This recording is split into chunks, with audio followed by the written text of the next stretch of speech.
Pharisees. I mean, I've known quite a few rabbis, and they at least believe in the power of mind and the intellectual analysis of texts and the study and scholarship.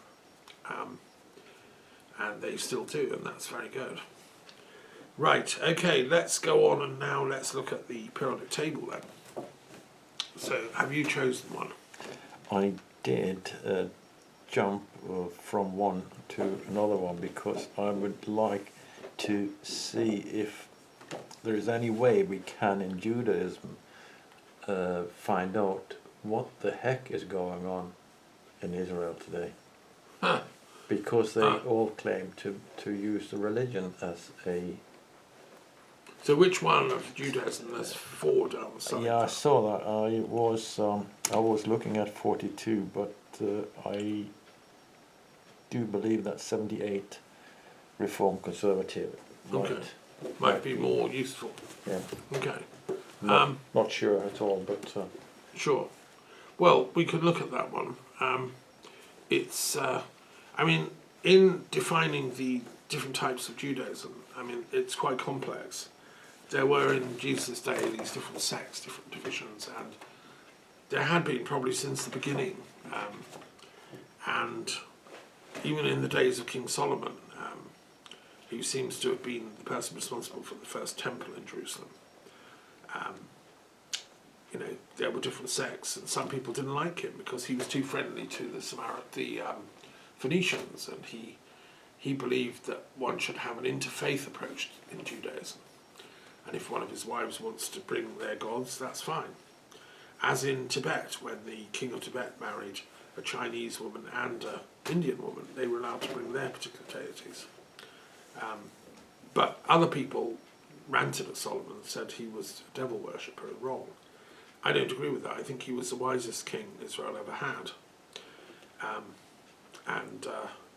And that is what he's come down cosmologically. So in the Reformed tradition of Judaism, this is a name used for people in the more modern times who believe that Judaism should keep pace with science, keep pace with the humanities, keep pace with education, not neglect archaeology. So things like I was saying about, we now know for a fact that the Bible was built up like an archaeological layer after layer with influences from Egypt, from Babylonia, from Sumeria, from Hittite realm. It all went into the compost of the garden that we called the Bible, and even the words and the names they use in Hebrew were taken from neighbouring peoples. And the Reformed tradition is fine with that, because they're not wedded to this idea that every word in the Bible is a word of God and was dictated by God to Moses. The more traditional view is that the so-called Orthodox view is that was the case, that Moses was just taking the notes down from God. Well, Spinoza said, no, that can't be the case. I mean, he founded critical biblical studies in 17th century Holland as a Jew because he said, no, we have to be for truth. And if that's what the tradition says, it's wrong. Because reason says, because there's many discrepancies in the text, referring to events after Moses' death and all kinds of subtleties which Moses can't have dictated. So the Reformed tradition is fine with that. And the rabbis I've been friendly with, Rabbi Friedman in London, Rabbi Friedlander, who was a student of Leo Beck, they're the leading figures in the Reformed Jewish movement. And Hugo Gryn and others. And Keir Starmer's wife is from that tradition, actually, Reformed Jewish tradition. So they're open to intellectual currents. God makes history, but there is a universal justice. And yes, Judaism has part of the narrative of how humanity is to be freed from darkness and ignorance into learning and education. And most Reformed Jews love education, scholarship, higher criticism. And interestingly, in America, they use the term conservative to speak about what we call Reform Jews. It's very confusing, because mostly we think of conservatives as sort of old reactionary types. In America, the conservative tradition is actually, what they mean is conserving the highest wisdom that Judaism has, using strict methods of scholarship and stuff. Now, what's interesting is neither the Reform nor the conservative tradition initially supported Zionism as a political movement. Zionism was much, much later as a lineage, and it was eventually it said, let's use military force to seize our promised land. Well, it says that's what happened in the Bible, so we can do that again. I think the Reform tradition of Judaism isn't convinced that's really what God's plan for history was. But after the Holocaust and the near wiping out of the Jews of Europe, and I suppose reluctantly they said, okay, at least we'll have one land, Israel, which we can call our own and defend. Whether they would accept the extreme Likud Zionism, which is unflinching in its denial of the rights of Palestinians, I doubt. I don't agree. I think the Reform tradition of Judaism is for a much more liberal, tolerant approach, a coexistence and a two-state solution. And I'm sure Starmer's wife is, telling Keir Starmer he's on the right route. You've got to accept the Palestinians' rights. They were there for a very long time. They were there, the ancient inhabitants of Canaan, their descendants. And a lot of them became Christian.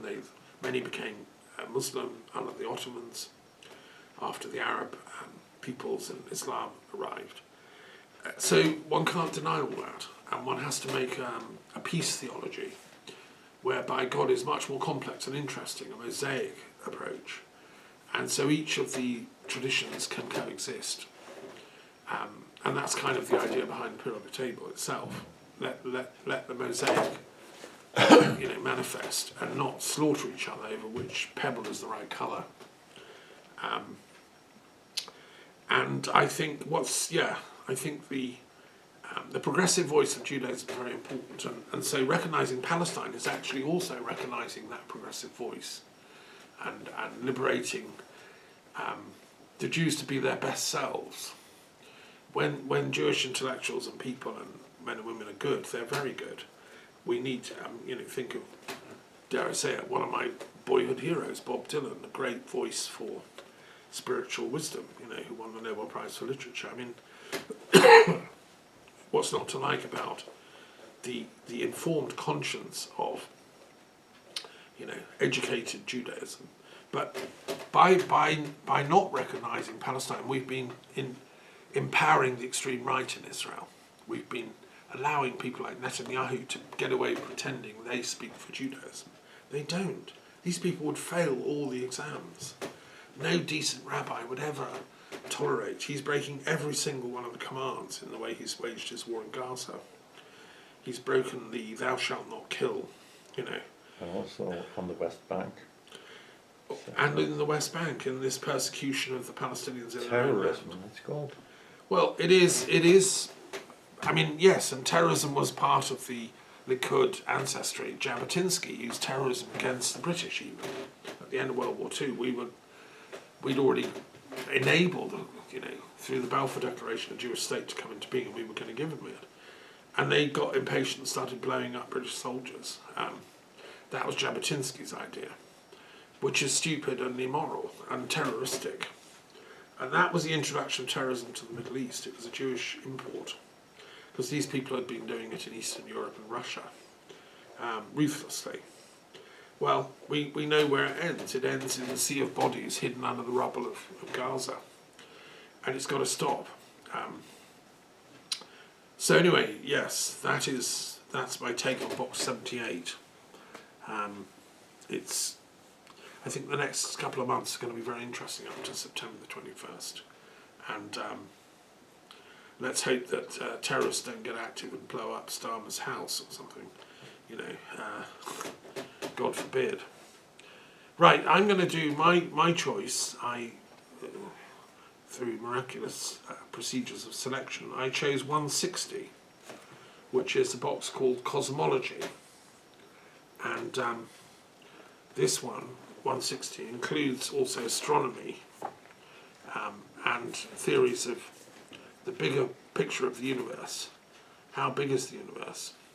What's it made of? Where did it come from? And what is the cosmos? Early Greek philosophers like Aristarchus, Pythagoras, and then Ptolemy, they wanted a model of the heavens that worked. They realised the earth was round. Aristarchus realised it was a globe very early on. And they worked out, Ptolemy made a slight mistake thinking that the earth was immovable at the centre of the cosmos, and the planets, including the sun, all rotated around it. But the mathematics are the same as if the sun is at the centre. They just didn't realise, because their telescopes weren't detailed enough, they couldn't do the maths enough, so we got the Ptolemaic universe. But then Copernicus came along, and by then the maths was more advanced. They realised actually the sun is the immovable thing at the centre of the solar system. And he was able to prove that in his books. He was a Polish, highly intellectual, educated scientist, but a Christian. But he didn't publish until on his deathbed, because the heliocentric theory it was felt upset some of the Vatican diehards. But it opened the speculation, and later thinkers, most important perhaps Newton at a certain point, provided in his theories of gravity an explanation for why the cosmos is holding its structures in place because of this universal law of gravity. And I've been to the house in Cambridge, the Manor House, where he discovered the laws of gravity. He was hiding from London, which was then having plague. He'd gone back to the family house in Cambridgeshire, and it's well worth a visit, the Manor House. It's a museum. And obviously Galileo was part of it, because they had now sophisticated telescopes that could study the heavens. The Dutch astronomers were very advanced at the time. And I've always been fascinated by this whole history of science and cosmology. Kant, great German philosopher that I was talking about in Paris the other night, he was interested in cosmology, and he came up with the nebula theory. In fact, he said, look, I think these stars start as like a cloud of gas and dust that condenses under gravity and eventually catches fire, which is what they think now. Descartes contributed. He felt that, going back to the spiral, he calls the spiral a vortices, the vortex shape. Like water, when it goes down a plug hole, it goes in a spiral shape. He felt that's what the universe is doing in these galaxy formations. They're actually vortices. And he felt that the most tiny parts of matter are actually vortices, spinning. And now modern science is thinking this may be the case. The whole thing is like alive, worlds within worlds. Where it all came from, where it's going, that's the big question. Did it come from one big explosion, like a super big bang? Or I was always attracted by the ideas of Fred Hoyle, who has this steady state theory of cosmology, which is that, yes, there are big bangs, but then they become big sinkholes. So all the matter and energy that's pumped out in the big bang moments, they are recycled eventually down the sinkholes and come back out in the form of vast explosions of future big bangs. So the whole thing is on a recyclable time scale that we can't, humans on this tiny planet, can't even comprehend. It's like an ant trying to master the Encyclopedia Britannica when they can't even read, so far as we know. I think Hoyle's probably right, but our science isn't good enough yet to prove it and to work out how. I've written a few amateurish things on cosmology to do with gravity waves. I think gravity is caused by is to do with this mystery. I think everyone agrees that. So, there's lots of interesting new discoveries to be made. And of course, one of my close colleagues, Carl Shapley, Dr. Carl Shapley, his father was a cosmologist and a friend of Roosevelt in Harvard University Laboratory. Ran the astronomy department at Harvard during the 30s. And Shapley discovered the galactic shape of the universe. before him and before his colleagues, scientists thought the universe is one just giant thing, a bunch of stars. And after Shapley and the others did the detailed observations, the maths, they discovered, no, the universe is clumped together into these things called galaxies, which comprise billions of stars in normally spiral shapes or nebula shapes. And there are billions of these galaxies scattered throughout the universe. And then they're filled, the distances between those are millions and millions of light years across. So it was dear old Shapley that realised the galactic nature of the universe. And his friend, his son, was a close friend of mine and we had discussions about all this. Harlow Shapley was the father and is a very famous historian in the history books of science. And Carl told me it was his dad who put the S into UNESCO. They were going to call it UNESCO. Roosevelt was behind, the UN being formed. And Shapley said, no, put science in as well. UNESCO. Which is a great thing. And I think it's shocking that America's just announced it's withdrawing from UNESCO. Probably science he doesn't like. Well, this is the trouble. What do you do when you get Luddite types of presidents that come along and can't even add up, let alone do advanced science, and therefore they trash everything, like a kid having a tantrum in a scientific laboratory. And so it's just shocking. I believe America will get rid of that kind of president and his sidekick Vance, who's just as bad as far as I'm concerned. These people don't understand the level of sophistication you need to actually make cosmological sense of the universe. And it's dangerous because we've now got the science to make nuclear weapons and other advanced, mass death things, but we haven't got the metaphysical science to go with it about restraining that and ensuring that we survive and that we have enough conscience and morality and wisdom to rein in our scientific greed. Harlow Shapley was a peace activist as well, as was his son, which is why we worked together. And he founded the New World Academy, which is still going. I'm helping with that. So yes, cosmology is fascinating. Einstein's theories of relativity obviously are important. Hubble, who helped with major discoveries, but also the Islamic world. We have Ibn Sina, Ibn Arabi, and other great intellectuals. And so, yes, anyone interested can look at this. And of course, Einstein's Principia Mathematica was a key text, which I've written the sequel for, the Principia Mathematica Philosophiae Religionis, looking at the mathematical principles of religious philosophy, which Einstein wanted to do, but he couldn't in his day because there wasn't freedom of thought in academia.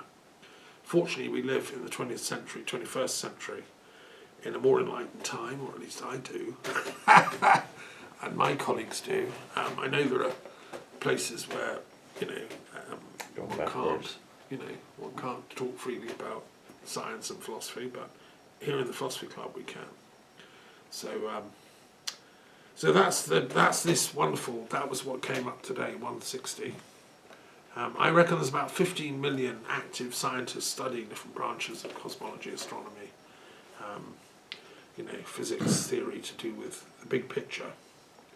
But probably in the whole of history, maybe 100 million have been specialists. I mean, it's a, fascinating field.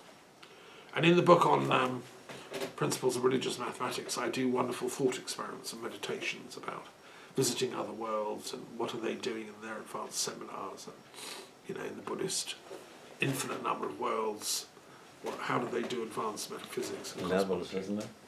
Levels, yeah.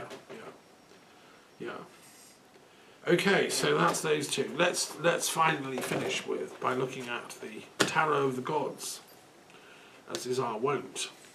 So here, there's the beautiful container. My daughter Sophia had a set of these, which I brought back from Brighton. And one can get these, I can send people a set if you want physical cards, and the books are available there in print. It's the first ever time that someone's done a tarot of all the gods of all traditions, and they're pretty awesome, really. Okay, so you're going to let me choose. Thank you so much. Let's have this baby.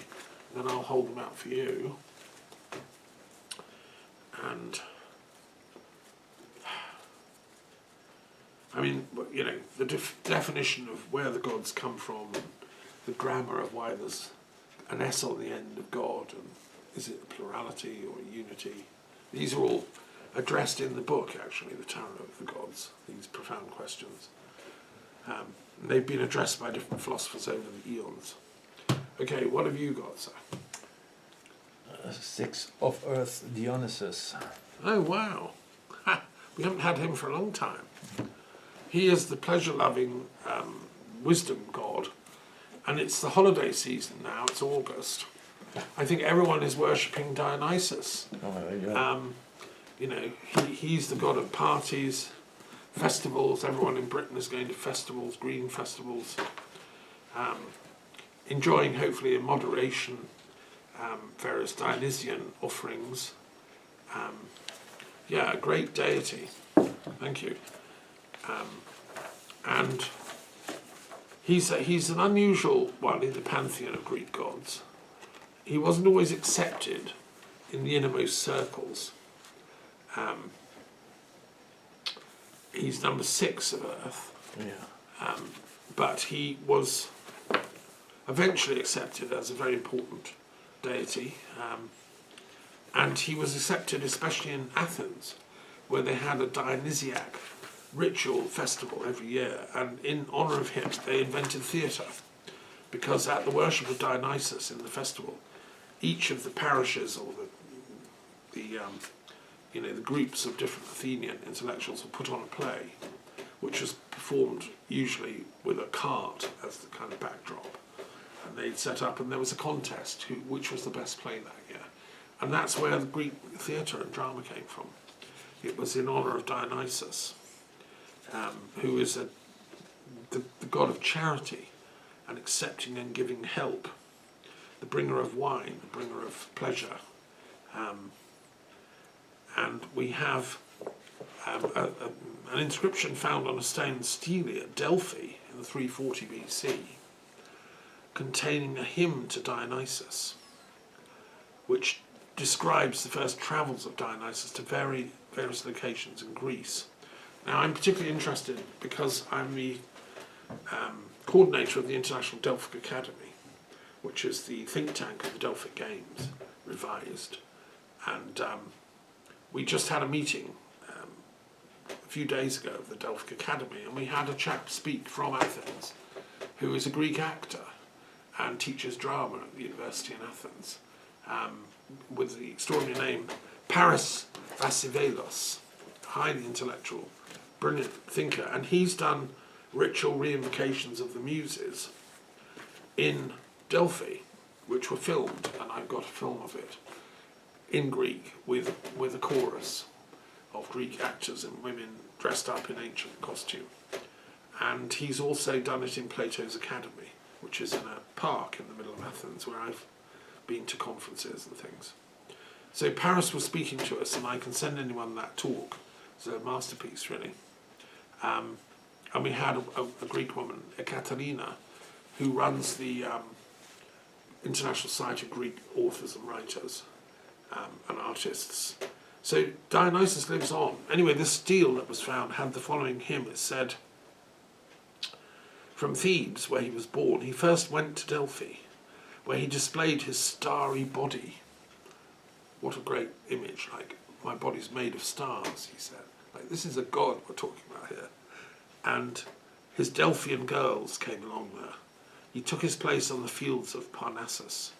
Then he went to Eleusis, where he was called Iacchus. And Ephesus is the centre of the mysteries of Greece. And it goes on. And in your hand, brandishing your night-lighting flame, with God-possessed frenzy, you went to the vales of Ephesus, where the whole people of Hellas land, alongside your own native witnesses of the holy mysteries, calling upon you as Iacchus for mortals from their pains. You have opened a haven without toils. So for the average Greek, Dionysus was the portal into paradise. Like, having a beautiful festival and drinking some superb wine, it gives you a little glimpse of heaven. So they believed that he was the portal to everlasting paradise. And the mysteries of Eleusis were a strong glimpse of that. So I give all the details here. And I think that's a very useful card to have got at this time of year. It's the Dionysus time. He had many names, bearing leaves. The bull god, he of the earth, son of Semele, the climbing one, the dark god, the wine dark one, he of the phallus at Lesbos, the deliverer, the loosener, and so on. These are all references we found in Greek archaeologists and poetry. The Greeks loved Dionysus, and they still do, because he guarantees us immortality. And my daughter loved him too. This is why I believe her immortal soul survives death, because Dionysus shows us beyond death there's a path to the starry heavens. And there's a wonderful book by an American author about the fact that Jesus is thought to have been a practitioner of the Dionysian mysteries. And certainly John's Gospel, Jesus is doing magic with wine a lot. The wine mysteries were at the core of the Jesus story. And what he speculates, it's called The Key to Immortality. Brian Muraresku is the author. He speculates they were having psychedelic wine, and they knew how to use psychedelics. They did certainly at the Eleusis festivals, because that wasn't just normal wine. You got a special potion which opened the portals when you do psychedelics and you know what you're doing, as they did in Eleusis. It shows you the access to the divine worlds. Opens. We have a gate that's shut normally, but it opens.